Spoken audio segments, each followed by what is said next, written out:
पालक म्हटलं की पालक पनीर केलं की बरं होतं असं सगळेजण म्हणतात. तर त्यांना अशी भाजी खाऊ घाला की पालक पनीर सुद्धा विसरून जातील. तर 2 मध्यम आकाराच्या पालकच्या जुड्या मी स्वच्छ निवडून घेतलेल्या आहे. त्याला धुवून आपल्याला याला उकडून घ्यायचं आहे. हलकासा रंग चेंज होईपर्यंत उकडून घ्यायचे. त्यासाठी वाटण तयार करून घ्यायचं आहे. तर काजू, फुटाण्याची डाळ इथे मी टाकून घेतलेला आहे. मिक्सरला पावडर तयार करून घ्यायचं आहे. तर इथे तुम्ही बघू शकता आपलं पालक छान उकडला गेलेला आहे.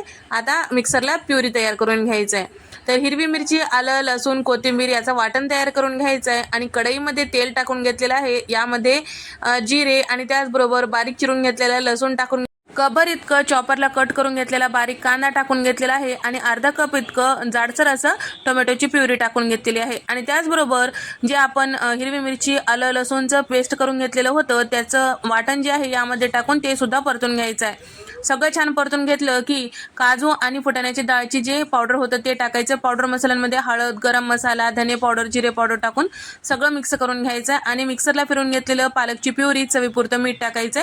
झाकण लावायचं. तेल साईडला सुटेपर्यंत आपल्याला वाफून घ्यायचं. तेल साईडला सुटलं की थोडंसं पाणी टाकायचं. जास्त पाणी टाकायचं नाही. अर्धवट झाकण ठेवायचं. याला शिजून घ्यायचं आहे. यावर तडका देण्यासाठी 2 मोठे चमचे लोणी थोडंसं तेल टाकून छान असं वितळून घ्यायचं. त्यानंतर यामध्ये बारीक चिरून घेतलेला लसूण आणि त्याचबरोबर यामध्ये टाकायचं आहे सुक्या लाल मिरच्या. आता हे जे तडका आहे आता यामध्ये थोडंसं बेडगी मिरची पावडर टाकायचं. मस्त दिसायला कलरफुल दिसते. आता इथे आपली भाजी शिजली आहे. त्यावर आता हे तडका टाकून द्यायचं. झाकण लावायचं. 1 मिनिट वाफून घ्यायचं. तर इथे आपण क्रीमी पालक करत आहोत. त्यासाठी कपभर इतकं क्रीम यामध्ये टाकून घेतलेलं. भाजी पूर्ण झाल्यानंतर आपल्याला क्रीम टाकायचं.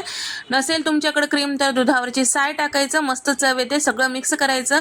मस्त अशी क्रीमी पालक तयार. एकदा या पद्धतीने नक्की करून पहा. पूर्ण रेसिपी चॅनलवर अपलोड आहे. तुम्ही जाऊन पाहू शकता. व्हिडिओ आवडल्यास व्हिडिओला लाईक करा, शेअर करा, सबस्क्राईब करायला विसरू नका.